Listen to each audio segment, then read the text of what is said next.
Welcome to Shukla study point. आप सभी का स्वागत है आपके अपने YouTube channel Shukla study point में। मैं शिवम शुक्ला आप सभी का हार्दिक स्वागत करता हूं। आज के वीडियो के माध्यम से हम home science BA third semester यानी BA second year third semester की जो मिड टर्म की परीक्षा होती है उसको ध्यान में रखते हुए और जो सेमेस्टर की परीक्षा होगी थर्ड सेमेस्टर की उसको ध्यान में रखते हुए अर्थात दोनों के लिए बहुत ही महत्वपूर्ण लेक्चर होने वाला है, क्योंकि इस लेक्चर्स के माध्यम से आप कुछ इम्पोर्टेंट टॉपिक्स के बारे में जानेंगे जिनसे परीक्षा में बहुत प्रश्न पूछे जाते हैं।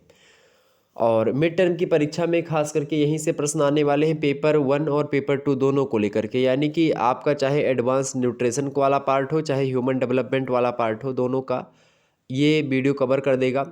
मतलब कवर क्या कर देगा, लगभग कुछ कुछ टॉपिक्स पर हम चर्चा करेंगे जो कि महत्वपूर्ण होंगे मिड टर्म की परीक्षा के दृष्टि से खास करके। और चूंकि जो मिड टर्म की जो परीक्षा के टॉपिक्स होंगी शुरुआती, वो सेमेस्टर परीक्षाओं के लिए भी बहुत ज़्यादा महत्वपूर्ण होते हैं। अर्थात जो आपकी परीक्षा होगी थर्ड सेमेस्टर की फाइनल परीक्षा, फाइनल एग्जाम 75 नंबर का, उसकी दृष्टि से बहुत महत्वपूर्ण हो जाता है। ठीक है, 70 नंबर वाला जो प्रश्न होता है, 70 या 75 नंबर का जो भी आपका पूर्णांक होता है, अलग अलग यूनिवर्सिटीज़ का अलग अलग होता है, तो उसके लिए बहुत महत्वपूर्ण होगा। आइए देखते हैं कि आखिरकार हमको पढ़ना क्या क्या है, मतलब कि कौन कौन से टॉपिक। वैसे आपके पेपर का नाम है, अगर मैं दोनों पेपर को समाहित करके बोलूँ, चूँकि अधिकतर विश्वविद्यालय में केवल एक ही पेपर होता है, 2-3 विश्वविद्यालय ऐसे हैं जहाँ पर पेपर 1 और पेपर 2 इस तरीके से बाँटा जाता है। एक आध विश्वविद्यालय है जहाँ पर 200, जैसे डीडीयू में आप देखते हैं 201, 202 इस प्रकार से कोडिंग चलती है, तो ये ध्यान रखिएगा। तो आपके पेपर को कुल मिलाकर के आपको पढ़ना क्या है, सेकंड सेमेस्टर में चाहे जितने पेपर आपके हों, आपको advance nutrition and human development आपको पढ़ना है। ठीक है, ये पार्ट 1 और पार्ट 2 दोनों के अंतर्गत मैं बता रहा हूँ। ठीक है, और एक पेपर जो आपका प्रैक्टिकल वाला सेक्शन होता है उसमें भी आपको ह्यूमन डेवलपमेंट ही पढ़ना है। प्रैक्टिकल वाला ऑलरेडी एक वीडियो मैंने बना दिया है, तो उसको आप देख लीजिएगा। आइए हम थोड़ा सा चर्चा कर लेते हैं कि आखिरकार आपसे कौन कौन से टॉपिक से प्रश्न आने वाले हैं। देखिए, बीए अगर आप कर रही हैं, होम साइंस लिया है आपने, तो बहुत अच्छे तरीके से इन टॉपिक्स को आप तैयार कर लीजिएगा और आपके दैनिक जीवन में भी ये टॉपिक्स इंपॉर्टेंट होंगे। सबसे पहला टॉपिक है आहार आयोजन। आहार आयोजन को हम मील प्लानिंग या एक प्रकार से बोल सकते हैं फूड प्लानिंग। फूड प्लानिंग नहीं बोल सकते आप, ठीक है, इसको मील प्लानिंग बोलना ज़्यादा बेटर होता है इंग्लिश में। और हिंदी में आहार आयोजन।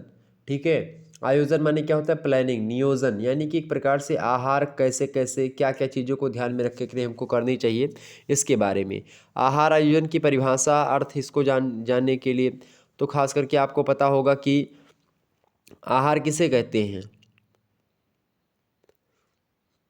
आप देखते होंगे कि भोजन और आहार में मुख्य अंतर होता है कि भोजन जो होता है एक विशिष्ट चीज़ को कोई भी विशिष्ट चीज़ जो हम खाते हैं, जैसे रात का खाना हो गया, ये एक भोजन है। दोपहर का भोजन, ठीक है,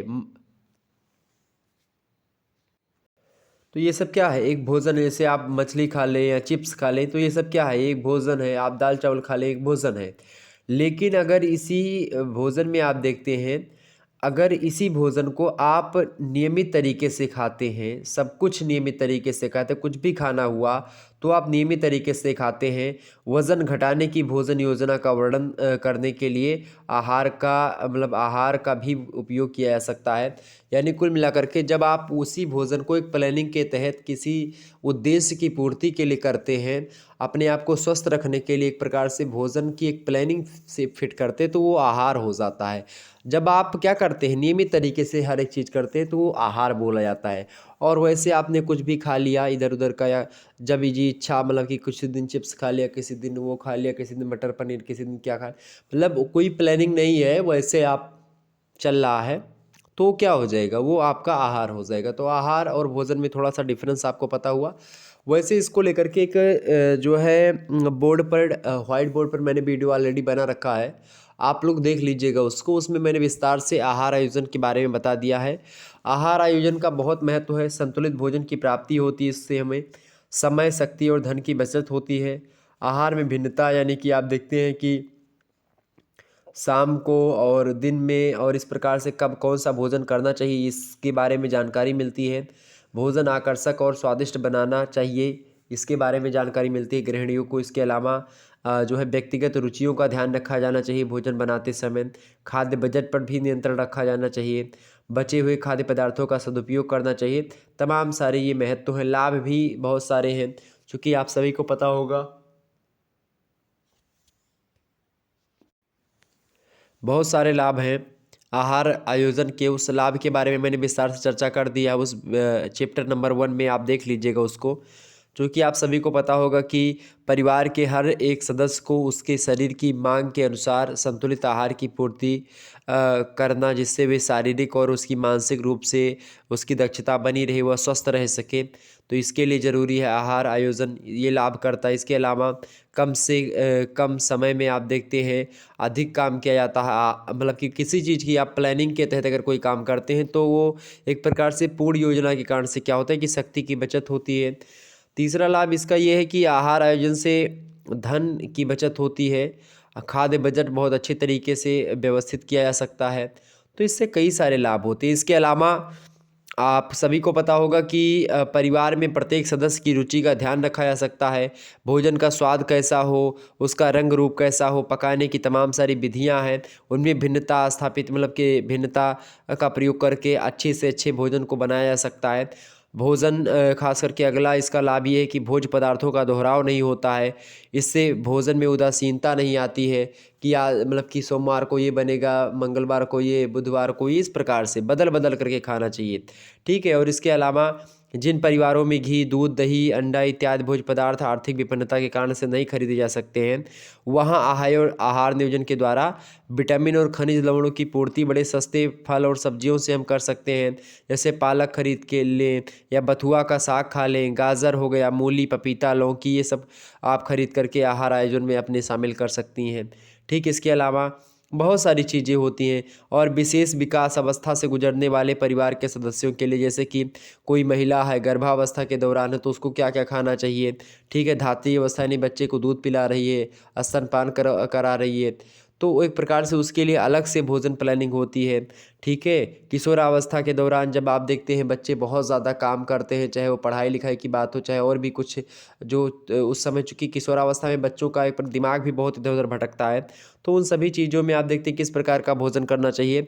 अलग अलग दशाओं में, अलग अलग अवस्थाओं में आपको अलग अलग आहार आयोजन की आवश्यकता पड़ती है। तो इसके तहत ही आहार आयोजन को अगर आप अच्छे से समझ लेंगे या समझ लेंगी तो ये इन सभी चीज़ों के बारे में आप पहले से जान सकेंगी। ओके, क्लियर हो गई बातें। तो ये सब आहार आयोजन के एक प्रकार से क्या है भाई, ये सब आहार आयोजन के लाभ एवं महत्व हैं।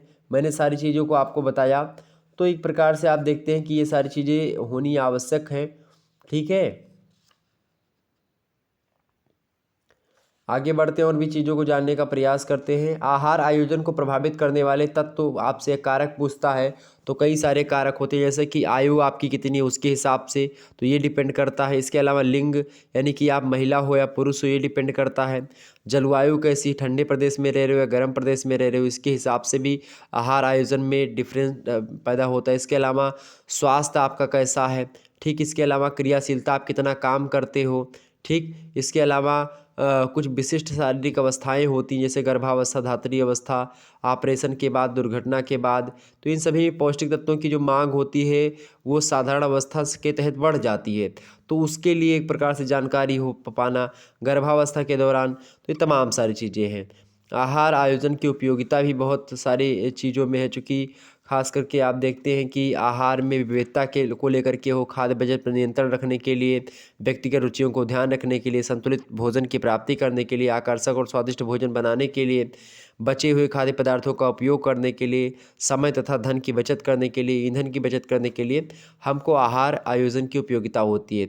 तो आपसे प्रश्न ये सब पूछता है, प्रश्न पूछेगा कि आहार आयोजन क्या है, यानी एक प्रकार से पूछेगा व्हाट इज़ मील प्लानिंग।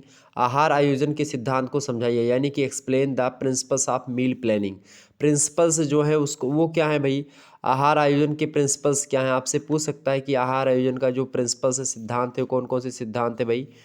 तो सिद्धांतों में मैंने सिद्धांत भी बताया। पहला सिद्धांत है परिवार के अनुकूल भोजन बन सकता है, पहला सिद्धांत। दूसरा सिद्धांत मनोविकृति का तथा जो है पोषण में सहायता। इसके अलावा पौष्टिक आवश्यकताओं के लिए ये तीसरा सिद्धांत। चौथा सिद्धांत पोषण तथा मानसिक शक्ति। पांचवा सिद्धांत आकर्षक ढंग से भोजन परोसना। ये सब सिद्धांत होते हैं, ठीक है। ये सब क्या होती हैं, एक प्रकार से प्रिंसिपल्स हैं आहार आयोजन के। इसके अलावा आहार में नवीनता लाना, रंग योजना में नवीनता, पाक विधियों में यानी पकाने की विधियों को बदलना थोड़ा सा, ऐसे तलना, उबालना, भूनना, सेकना, कई प्रकार की विधियाँ हैं। और विभिन्न खाद्य वर्गों से भोज्य पदार्थों का चयन करना।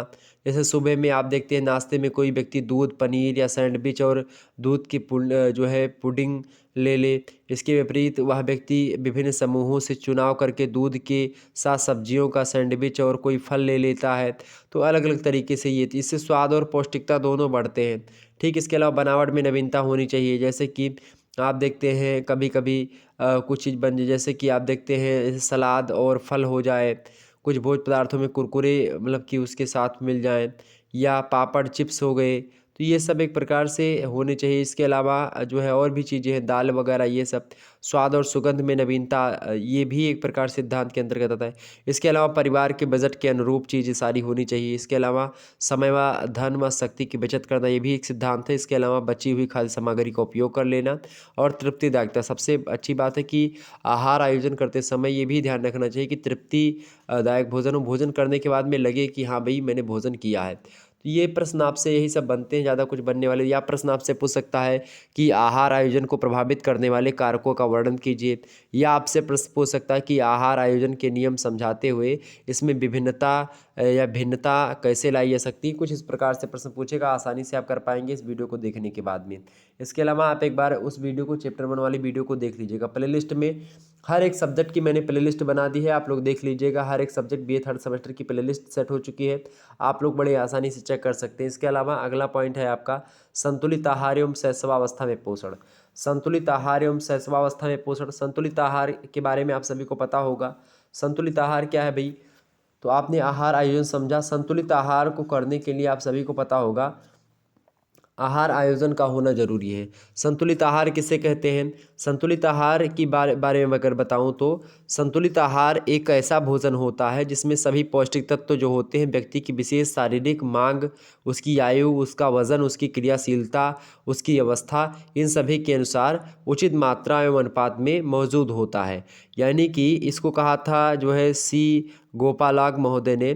तो एक प्रकार से मैं आपको बताऊं कि ऐसा भोजन जिसमें क्या होता है, सारे के सारे पौष्टिक तत्व विद्यमान हो। पौष्टिक तत्वों में आपका कौन कौन सी चीज़ें आती हैं, जैसे कि जल हो गया, ठीक है, खनिज लवण हो गया, कार्बोहाइड्रेट्स हो गया, वसा हो गई, प्रोटीन हो गया, ठीक है, न्यूक्लिक एसिड हो गया, विटामिन्स हो गए। तो ये सब क्या हैं? ये सब पौष्टिक तत्व हैं। अब इन सभी पौष्टिक तत्वों की मांग जो होती है विभिन्न अवस्थाओं में अलग अलग होती है।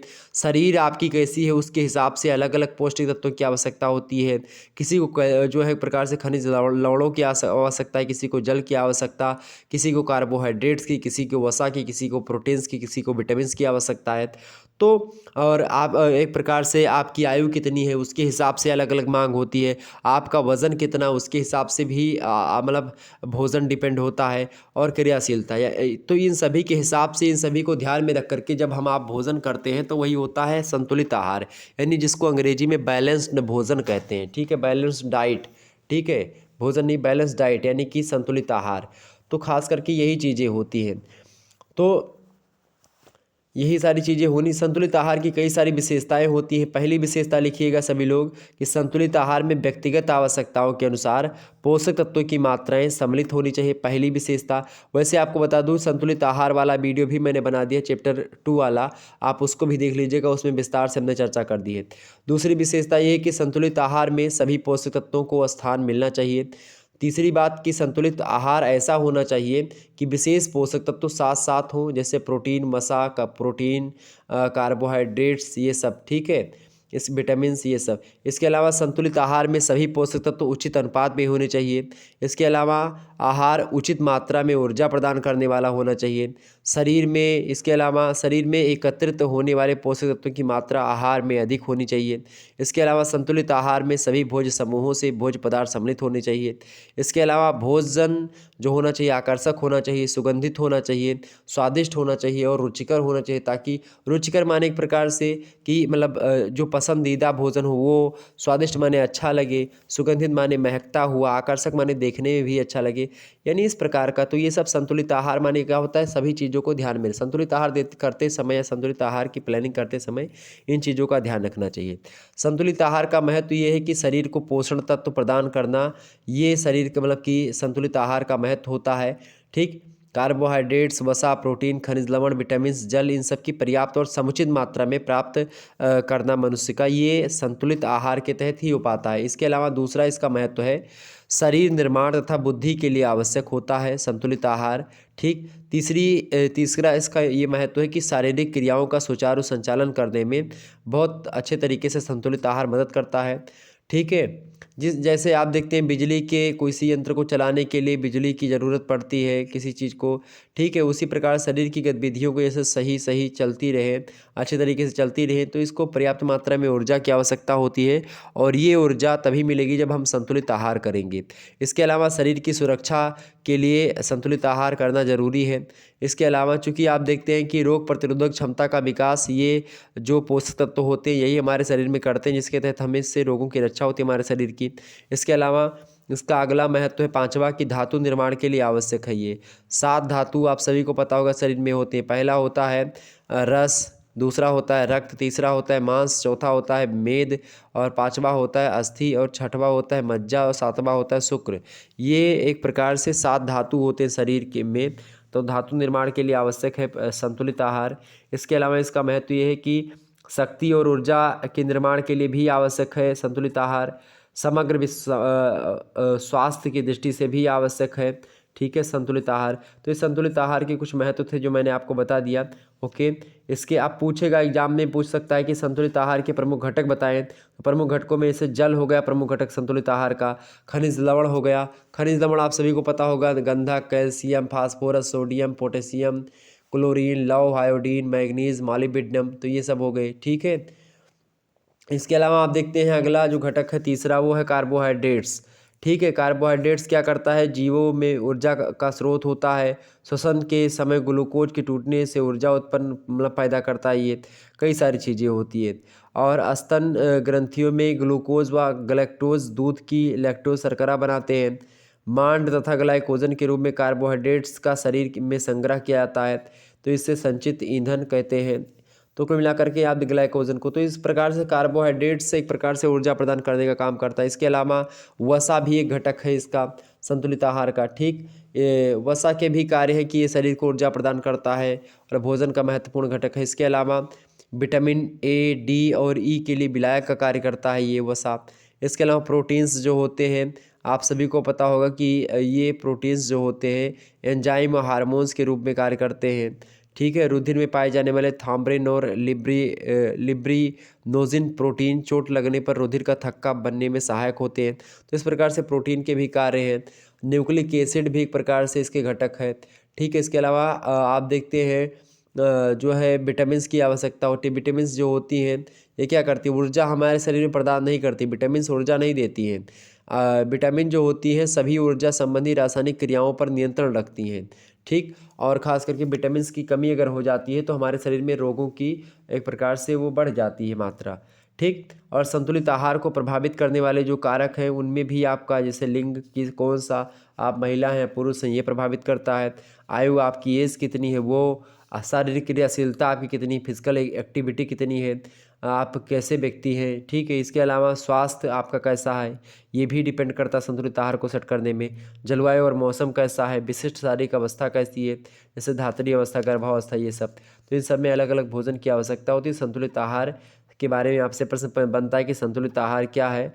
आपसे पूछेगा कि व्हाट इज़ बैलेंस डाइट, आपसे इसी में पर्याप्त आहार और संतुलित आहार में क्या अंतर होता है, what is different between and जो है adequate diet and balance diet. Okay, तो इस प्रकार से आपसे प्रश्न बन सकता है, तो आसानी से आप बता पाएंगे, आसानी से सारी चीज़ें हो सकेंगी। ओके, क्लियर हो गया। अगला पॉइंट है आपका शैशवावस्था में पोषण। शैशवावस्था में पोषण की बात की जाए अंग्रेजी में इसको कहते हैं न्यूट्रिशन ड्यूरिंग इन्फेंसी। शैशवावस्था में पोषण की अगर मैं आवश्यकता बताऊं आपको तो कई सारी आवश्यकताएं होती हैं। चूँकि शिशु जो होता है वो खास करके शैशवावस्था में वो समस्त पोषक तत्वों को नहीं पचा पाता है। धीमे धीमे क्या करता है, अपने जैसे जैसे उसकी उम्र बढ़ती जाती है वो पाचक रस उसके शरीर में बनने लगते हैं और शिशु पाचन शक्ति उसकी धीरे धीरे बढ़ने लगती है। शुरू में इसीलिए दूध ही पिलाया जाता है बच्चे को, ताकि उसकी पाचन शक्ति धीरे धीरे बढ़ती रहे, और जब बढ़ जाती है उसके बाद में फिर उसको हम जो है चीज़ों को और खिलाते हैं, अन्न खिलाते हैं। ठीक है, ये बात ध्यान रखेंगे। तो कुल मिलाकर के आप देखिएगा, स्वस्थ बच्चे जिनको पोषक तत्व सही अनुपात में मिलते रहते हैं, उनकी मांसपेशियां मजबूत होती हैं। शिशु के शरीर पर मां के स्वास्थ्य का भी असर पड़ता है। स्वस्थ मां के 400 मिलीलीटर खून में आप देखते हैं 18-20 मतलब कि ग्राम 18 से 20 ग्राम तक हीमोग्लोबिन होता है। और शिशु के शरीर में 3 से 5 महीने तक खून का स्तर संतोषजनक रहता है। और उसके बाद आहार के माध्यम से लौह लवण देना जरूरी होता है बच्चों को। किस प्रकार शिशु स्वास्थ्य को जानने के लिए तमाम सारी बातों को ध्यान रखना चाहिए। जैसे शिशु का वज़न कितना है, लंबाई कैसी है, और कितनी बढ़ती है लंबाई उसकी। ठीक, तो ये सभी। इसके अलावा मांसपेशियाँ सुगठित होती चाहिए, त्वचा के नीचे वसा की समान परत होनी चाहिए, शिशु खुश रहता हो, खेलता रहता हो, सही से सोता हो, दांत 6 महीने की आयु से निकलने शुरू हो जाएं, पाचन सही होता हो, शरीर से बेकार पदार्थों का निष्कासन सही होता हो, त्वचा हल्की गुलाबी तथा आंखें स्वच्छ हो, शिशु हमेशा हंसता हुआ खिलखिलाता हुआ हो। तो ये सारी बातों को ध्यान अगर रखें तो उचित पोषण का अनुमान लगा सकते हैं। अगर हम इसको थोड़ा सा और आप देखते हैं कि जो शिशु होता है इसके लिए पोषण की आवश्यकता जो होती है, इसमें पोषण खास करके आप देखते हैं 0 से 6 साल के बच्चे, 0 से 6 महीने का जो बच्चा होता है, और जो 6 माह से 12 माह के बच्चे, यानी इनमें देखिएगा तो कैलोरी की आवश्यकता जो होती है 0 से 6 साल के मतलब कि 6 महीने के बच्चे को 108 किलोग्राम कैलोरी की आवश्यकता होती है। जबकि 6 से 12 माह का जब बच्चा हो जाएगा तो उसको केवल 98 किलोग्राम कैलोरी मिलेगी तो भी चल जाएगा। प्रोटीन की बात की जाए तो 2.5 किलोग्राम प्रोटीन मिलता है 6 से मतलब कि 0 से 6 माह के बच्चे को। और वही घट करके जब वो 6 से 12 माह का हो जाता है तो 1.65 का हो जाता है। कैल्शियम लगभग 300 ग्राम। ठीक है, इसके अलावा और 300 ग्राम उसमें भी। तो ये सब चीज़ें, रेटिनाल कैरोटीन किस मात्रा में कैसे देना चाहिए, तो ये सब आप ध्यान रखिएगा। ओके, क्लियर होगी बातें। तो ये होता है एक प्रकार से शैशवावस्था में पोषण। शैशवावस्था में पोषण आप सभी को पता होगा, शैशवावस्था में से तो माता ही दूध पिलाती है, ठीक, स्तनपान करवाती है। तो उसके बारे में भी थोड़ा सा जानना पड़ेगा। और आपसे पूछ रहे कि किन अवस्थाओं में स्तनपान नहीं कराना चाहिए, आपसे पूछ सकता है। तो भाई आप देखते हैं माताओं को अगर ये सारी कंडीशन हो, सुन लीजिएगा आप सभी लोग ध्यान से। यदि माता किसी संक्रामक रोग से ग्रसित है, ठीक है, मधुमेह है, जैसे कि सिफिलिस रोग है, या अन्य कोई ऐसा रोग है जो कि क्या है, संक्रामक रोग है, तो फिर दूध नहीं पिलाना चाहिए बच्चे को। इसके अलावा आर्थिक परिस्थितियों की वजह से माता को दीर्घ अवधि तक घर से बाहर जाना हो तो भी बच्चे को दूध नहीं पिलाना चाहिए। इसके अलावा दूसरे गर्भ के निर्माण का प्रारंभ होना हो तो भी बंद कर देना चाहिए। इसके अलावा बच्चे का बहुत अधिक कमज़ोर होना जिससे वह स्तनपान में असमर्थ हो तो भी नहीं पिलाना चाहिए। इसके अलावा यदि माता को कोई दीर्घ अवधि बीमारी है, जैसे हृदय रोग, क्षय रोग, मिर्गी, पागलपन, गुर्दे का रोग, स्तन में फोड़ा या कैंसर, तो फिर एक प्रकार से नहीं पिलाना चाहिए दूध। अगर माता का दूध बच्चे के लिए अपर्याप्त हो तो भी नहीं पिलाना चाहिए। तो इस प्रकार से ये सारी चीज़ें ध्यान रखनी चाहिए। ओके, शैशवावस्था में खास करके। और शैशवावस्था में जो बच्चे की दूध पीने की एक प्रकार से जो समय सारणी होती है, एक बार मैं थोड़ा सा आपको बता दूं, आप ध्यान रखिएगा। दुग्धपान का जो एक प्रकार से होता है, प्रतिदिन 6 बार दूध पिलाया जाता है बच्चे को। और ख़ास करके आप देखते हैं प्रतिदिन 5 बार दूध पिलाया जाता है जब वो बच्चा 6 से 12 महीने का हो जाता है तब। लेकिन जब वो बच्चा 0 से 6 माह का होता है उस समय उसके लिए जो होता है वो ख़ास करके आप देखते हैं दूध पिलाने की जो सही टाइमिंग होती है वो डेली आप देखते हैं पहला सुबह 6 बजे एक बार दूध पिलाना चाहिए। उसके बाद में 2 घंटे के बाद में 8 बजे। 8 बजे के बाद में फिर तीसरा जो होता है बच्चे को दूध पिलाने का समय वो 4 घंटे के बाद में 12 बजे आप दूध पिलाएं। फिर 12 से फिर एक प्रकार से फिर 3 घंटे का गैप लें, 3 बजे तक दूध पिलाएं। फिर 3 घंटे का गैप लें, 6 बजे दूध पिलाएं, और फिर रात में 9 बजे दूध पिलाएं। ये 0 से 6 माह के बच्चों के लिए है। इसके अलावा अगर बात की जाए जो उत्तर शिशु अवस्था है, यानी कि 0 से 6 माह की मैं बात करूँ खास करके, 6 माह से 12 माह की, तो उसमें आप देखते हैं 6 बजे प्रातः एक बार पिला दो, फिर 10 बजे प्रातः पिला दो, 2 बजे दोपहर में पिला दो, 6 बजे संध्या को पिला दो, शाम को, ठीक है, और 10 बजे रात्रि में पिला दो। तो इस प्रकार से ये एक प्रकार से थोड़ा सा होता है ब्यौरा। ओके, क्लियर होगी बातें। और माता का दूध जो होता है वो 2 से 3 साल की आयु तक बच्चे को दूध पिलाती रहती है। तो एक प्रकार से ये हानिकारक होता है, ठीक, बच्चे को छुड़ा देना चाहिए कहीं ना कहीं पे 5वें या 6वें महीने से शुरू करके 1 वर्ष की आयु तक होते होते बच्चे का दूध छुड़ा देना चाहिए, ये सही समय होता है। ठीक, ये क्लियर होगी बातें। तो ये सब होता है आपका थोड़ा सा शैशवावस्था में पोषण। शैशवावस्था में तमाम प्रकार की चीज़ें होती हैं जिसके बारे में मैंने चर्चा करी, और भी कई सारी चीज़ें इस पर मैं चर्चा कर लूँगा, किसी दिन टाइम मिलेगा तो विस्तार से आपको सारी चीज़ों को बता दूंगा। ठीक है, तो आपसे प्रश्न क्या बनता है? प्रश्न बनता है कि शिशु के जीवन में पौष्टिक आहार का क्या महत्व है, ये प्रश्न बनता है। या आपसे प्रश्न पूछ सकता है कि शिशु के आहार में दूध के अतिरिक्त अन्य पदार्थों का समावेश कैसे शुरू करना चाहिए और क्यों, ये चीज़ें। ओके, आगे समझते हैं अगला पॉइंट। अगला आपका जो है पॉइंट है किशोरावस्था। किशोरावस्था में पोषण खास करके, या बाल्यावस्था में मतलब गर्भावस्था में पोषण। किशोरावस्था में आप देखते हैं पोषण कैसे होता है। किशोरावस्था में चूँकि क्या होता है कि बच्चे काम करते हैं, किशोर बच्चे जो होते हैं, और इसीलिए उसमें पोषण के लिए अलग व्यवस्था, जैसे कि किशोरावस्था जो होती है वो 13 से 18 वर्ष की अवस्था को किशोरावस्था कहते हैं।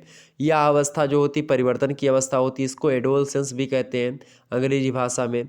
ठीक है, और एडोलसेंस जो शब्द है लैटिन भाषा का एडोलस्कर शब्द से बना हुआ है, जिसका अर्थ होता है परिपक्वता की ओर बढ़ना, टू ग्रो टू मैच्योरिटी। वैसे शैशवावस्था के बाद वृद्धि की गति तीव्रता जो होती है सबसे अधिक जो होती है वो किशोरावस्था में ही होती है।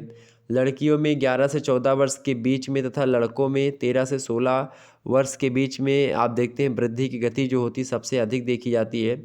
और इसी अवस्था में आप देखते हैं बच्चों का जो बचपना होता है वो धीरे धीरे दूर होने लगता है और परिपक्वता आने लगती है। इसके अलावा यौन परिवर्तन यानी सेक्सुअल जो चेंजेस हैं वो होने लगते हैं। लड़कियों में लड़कों की अपेक्षा परिपक्वता जल्दी आती है, ये बात भी ध्यान रखेंगे। तो किशोरावस्था में बाल्यावस्था के सभी शारीरिक, मानसिक और संवेगात्मक गुणों की जो समाप्ति होती है वो हो जाती है, उनका स्थान नए गुण ले लेते हैं। परिवर्तनों की दृष्टि से भी आप देखते हैं तो किशोरावस्था का आध्यात्मिक महत्व है।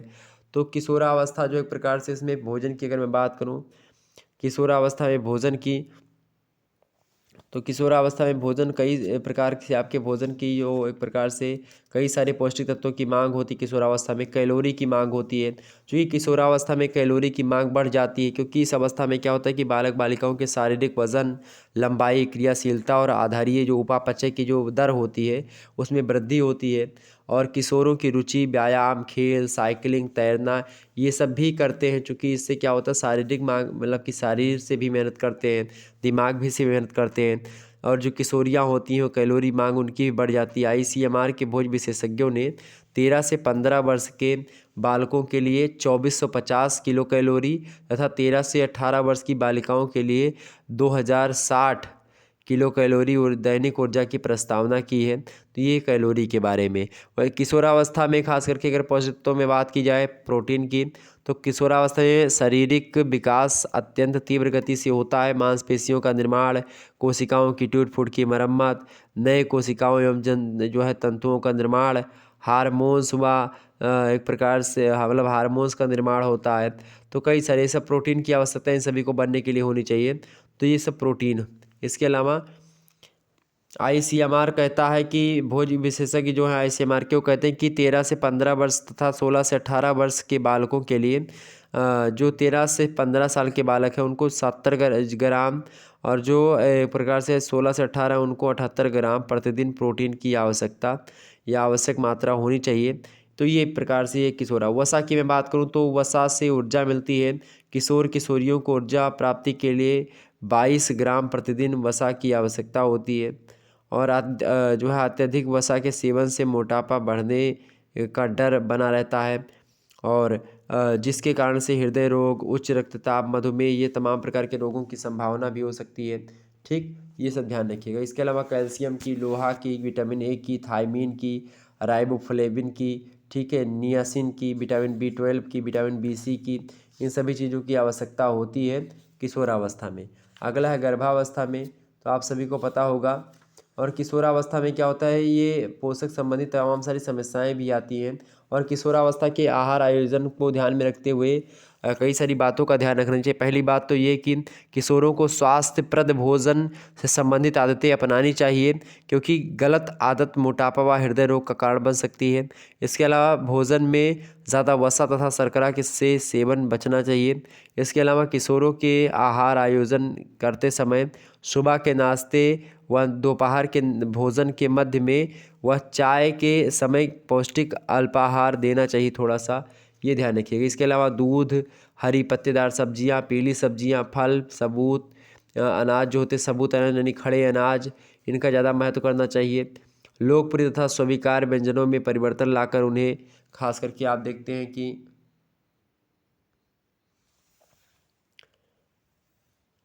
हम क्या करते हैं, तो पौष्टिक बना देते हैं। और इसके अलावा वज़न कम करने के वाले जो मांसपेशियां होती हैं उनको विकसित करने वाली भोजन पद्धति नहीं अपनानी चाहिए।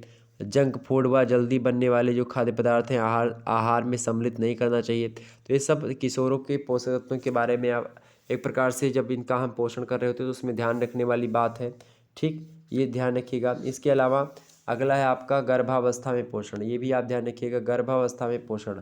ठीक है, वैसे प्रौढ़ावस्था में पोषण भी आपको पढ़ना पड़ता है, लेकिन गर्भावस्था में पोषण की बात की जाए तो गर्भावस्था में चूँकि शरीर का वजन बढ़ता है, आधारी उपापचय दर में बदलाव होता है, पाचन क्रिया में परिवर्तन होता है, शरीर में जो है पानी की मात्रा बढ़ जाती है, श्वसन से संबंधित परिवर्तन होता है, और नाड़ी संस्थान में परिवर्तन होता है, मूत्र नलिकाओं में परिवर्तन होता है, और रक्त परिसंचरण में परिवर्तन होता है, हार्मोन्स में परिवर्तन होता है, और त्वचा में परिवर्तन होता है, स्तनों में परिवर्तन होता है, पेशी तथा कंकाल तंत्र में परिवर्तन होता है।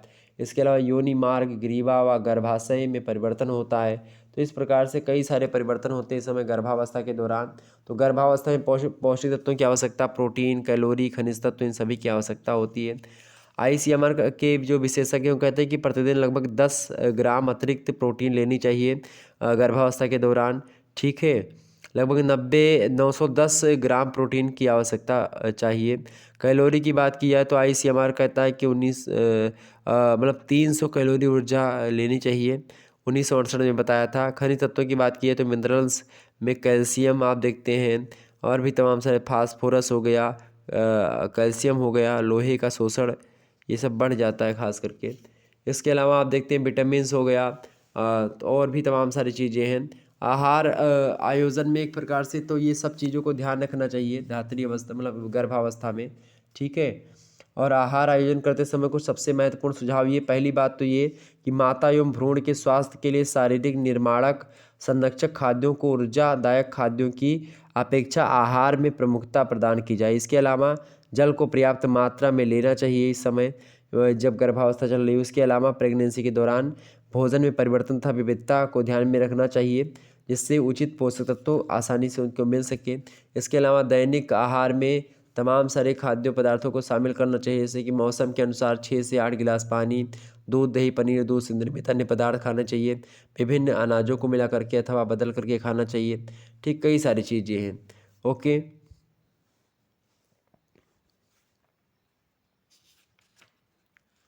अच्छा, इस समय देखिए आहार नहीं लेना चाहिए कौन सा इस समय गर्भावस्था के दौरान क्या क्या नहीं खाना चाहिए। देखिए, तो तला भुना नहीं खाना चाहिए, मिर्च मिर्च मसालेदार भोजन नहीं करना चाहिए, बासी भोजन नहीं खाना चाहिए जब आपके पेट में बच्चा हो तो, गर्भावस्था हो तो। इसके अलावा पचने में परेशानी उत्पन्न करने वाले भोजन उनको भी नहीं खाने चाहिए, जैसे मिठाई हो गया, पकवान हो गया। इसके अलावा मशीन से कूटे चावल नहीं खाने चाहिए, गेहूँ का छना हुआ आटा नहीं खाना चाहिए। भोजन पकाने में पोषक तत्वों की एक प्रकार से कई सारी हानियाँ होती हैं, जैसे सब्जियों के छोटे छोटे टुकड़े काटना, मोटे छिलके उतारना, यह सब हानिकारक है। उबालने के पश्चात पानी फेंकना उचित नहीं है। चावलों को रगड़ रगड़ कर धोना तथा पानी फेंकने से भी पोषक तत्व समाप्त हो जाते हैं उसके। और कुछ भोजन पकाने से नष्ट हो जाते हैं, जैसे टमाटर हो गए, विटामिन सी। तो ये सब कहीं ना कहीं पे इन सब चीज़ों का ध्यान रखना चाहिए। तो ये सब करना चाहिए। वैसे जो है गर्भवती महिला को एक दिन में 3 बार खाना चाहिए। पहला सुबह 6 बजे, 8 बजे, 8 6:30 बजे से लेकर के 8 बजे के बीच में नाश्ता कर लें, और 11 बजे दोपहर खाना खा लें 11 से 12 तक, और 4 बजे रात्रि का भोजन कर लें 4 से 5 6 बजे तक। ठीक है, ये चीज़ ध्यान रखिएगा। तो इस प्रकार से ये गर्भावस्था में खास करके पोषण था। मैं चर्चा करूँगा इन सभी चीज़ों के बारे में आने वाले समय में। इसके अलावा अगला आपको टॉपिक पढ़ना है मध्य बाल्यावस्था में विकासात्मक कार्य एवं विशेषताएँ। विकासात्मक कार्य एवं विशेषताओं की अगर मैं बात करूँ मध्य बाल्यावस्था में, तो ये आपका जो सेकंड चैप्टर मतलब सेकंड आपका होता है वो सेक्टर, यानी कुछ भी यूनिवर्सिटीज़ में उसमें आपसे मानव विकास से लेकर के प्रश्न पूछता है मध्य बाल्यावस्था में। तो मध्य बाल्यावस्था का महत्व ये है कि मध्य बाल्यावस्था का काल जो है 6 से 12 वर्ष माना गया है, और इस अवस्था में बालक बालिकाओं के शरीर में विभिन्न प्रकार के परिवर्तन होते हैं, और इस अवस्था में बालकों व बालिकाओं की लंबाई, वजन, ये सब परिवर्तन होता है खास करके। इसके अलावा हारलाक कहते हैं कि मध्य बाल्यावस्था 6 वर्ष की अवस्था से यौनारंभ के शुरू होने तक 11 से 12 वर्ष के समय जो है चलती है। ओके।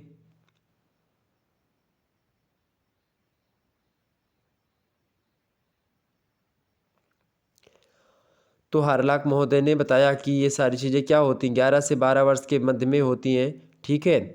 इसके अलावा आप देखिएगा कि इसका मध्यकाल बाल्यावस्था का भी महत्व ये है कि इस अवस्था में हड्डियों में मजबूती और दृढ़ता आती है, दांतों में अस्थायीपन आने लगता है, दूध के दांत खत्म होने लगते हैं, अब पत्थर के दांत निकलने प्रारंभ हो जाते हैं, और इस समय मानसिक विकास भी तीव्र होता है।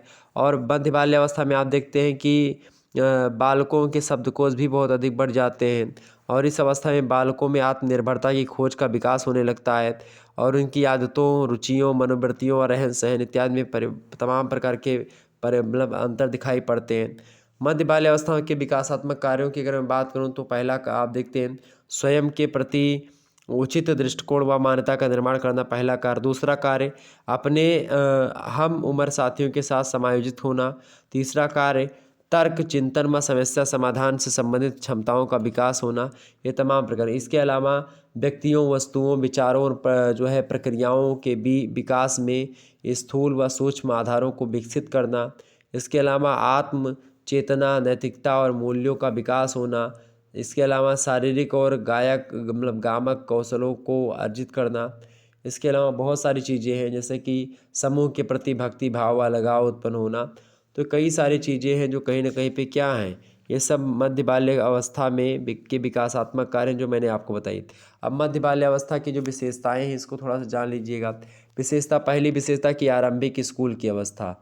विद्वानों का मत है कि 6 से 12 वर्ष की अवस्था स्कूल जाने की अवस्था है, क्योंकि इस अवस्था में बालक नियमित रूप से स्कूल जाने लगता है, और इस अवस्था से औपचारिक या अनौपचारिक शिक्षण शुरू हो जाता है। इसके अलावा चुस्ती की अवस्था, ये भी मध्य बाल्यावस्था की विशेषता है, यानी स्मार्ट एज। ओके। इसके अलावा जो है सारस अवस्था हो गई, यानी करंट एज जो होती है, और उस अवस्था में बालक के हाथ पैरों का विकास शरीर की अपेक्षा जल्दी होता है, जिसमें टांगें लंबी होती है, और इस प्रकार की अवस्था को सारस आकाश भी कहा जाता है। ओके। इसके अलावा आत्मनिर्भरता की अवस्था हो गई, ये भी विशेषता है। समूह अवस्था, गंदी अवस्था ये होती है। इसके अलावा सुप्त काम प्रवृत्ति की अवस्था। इस अवस्था में वैसे तो शारीरिक विकास के परिणाम स्वरूप जो ज्ञानेंद्रियों का विकास होता है, फिर भी काम प्रवृत्ति कहीं न कहीं पे सुप्त अवस्था में रहती है। बालक सिर्फ समलिंगी के प्रति आकर्षित होता है और विषमलिंगी के प्रति नहीं। इस प्रकार से ये सुप्त काम प्रवृत्ति की अवस्था भी ये मध्यकाल की विशेषता रही। इसके अलावा नैतिक विकास का नैतिक विकास की अवस्था, क्षीण बुद्धि अवस्था, संचय प्रवृत्ति की अवस्था, विकास में स्थिरता व स्थायित्व की अवस्था, जिज्ञासा की अवस्था, ये सारी की सारी अवस्थाएं मध्य बाल्यावस्था की प्रमुख विशेषताएं हैं। इसको ध्यान रखिएगा। आप चाइल्ड डेवलपमेंट एक बार थोड़ा सा पढ़ लीजिएगा मानव विकास के बारे में, तो कुल मिलाकर के आपने इन चीज़ों को समझा, जाना और परखा। तो मध्य बाल्यावस्था के विचारकों में आपने जो है समझा। ठीक है। तो कुल मिलाकर के ये इतने टॉपिक्स अगर आपने तैयार कर लिए, निश्चित तौर पर आपको कोई रोक नहीं सकता। आपसे प्रश्न पूछेगा कि मध्य बाल्यावस्था से आप क्या समझते हैं, इसके विस्तार पूर्वक कार्यों को बताइए। या प्रश्न पूछ सकता है कि मध्य बाल्यावस्था की विशेषताओं का वर्णन कीजिए। कुछ भी प्रश्न पूछिए, आप आसानी से बता पाएंगे। और इस प्रकार से यहीं पर आपका लेक्चर समाप्त होगा, और फिर मिलेंगे हम नेक्स्ट वीडियो में आप सभी को। ओके। आपने आहार आयोजन यानी कि जो मील प्लानिंग होती है उसके बारे में समझा। ठीक है। और आगे और भी चर्चा करते रहेंगे। तीसरा चैप्टर जल्द ही आएगा, जिसमें हम शैशवावस्था में पोषण के बारे में चर्चा करेंगे। ठीक है। तो आसानी से, और इसके अलावा मॉडल पेपर हमने डाल दिया, मॉडल पेपर देख लीजिएगा। ओके। और इसके अलावा आपको बता दूं कि मॉडल पेपर के अलावा और भी वीडियोस हमारे चैनल पर चैप्टर 2 चैप्टर 1 पढ़ी हैं। सिलेबस जिन्होंने नहीं देखा तो सिलेबस भी मैंने डाल रखा, तो सिलेबस भी आपका पड़ा हुआ है। कुल मतलब हर एक चीज़ें हैं, तो आप आसानी से प्लेलिस्ट मैंने क्रिएट कर दिया, हर एक सब्जेक्ट की आप प्लेलिस्ट देख लीजिएगा। ओके, धन्यवाद, मिलते हैं हम नेक्स्ट वीडियो में। तब तक के लिए जय हिंद जय भारत। आप सभी का बहुत बहुत धन्यवाद हमारे से जुड़ने के लिए। इसी प्रकार से हमेशा आप हमारे साथ जुड़े रहिएगा, और आप सभी का यह कर्तव्य है, सभी दोस्तों जितने भी लोग देख रहे हो, सभी लोग अपने घर में जितने भी फ़ोन हैं आपके, सभी से चैनल को सब्सक्राइब कर दीजिएगा और शेयर कर दीजिएगा, ताकि मैं आप लोगों के लिए लगातार इसी प्रकार से मेहनत करता रहूं, और भी मैं अच्छे तरीके से मेहनत करके आपको कंटेंट दूंगा। परेशान मत होइएगा, जब मैं मॉडल पेपर दूंगा तो और अच्छे से अच्छा कंटेंट आपको देने का प्रयास करूंगा। धन्यवाद। और हम इसी प्रकार से आपके लिए लाते रहेंगे, बस आप लोग थोड़ा सा समर्थन करिएगा, कमेंट करिए, और भी जिस सब्जेक्ट का आपको चाहिए। वैसे हर एक सब्जेक्ट का हो चुका थर्ड सेमेस्टर के, तो अब आगे बढ़ेंगे हम, और अब हम जो सेमेस्टर टाइप की परीक्षा होगी उनकी तैयारी करवाएंगे। ओके, चलिए धन्यवाद, मिलते हैं नेक्स्ट वीडियो में।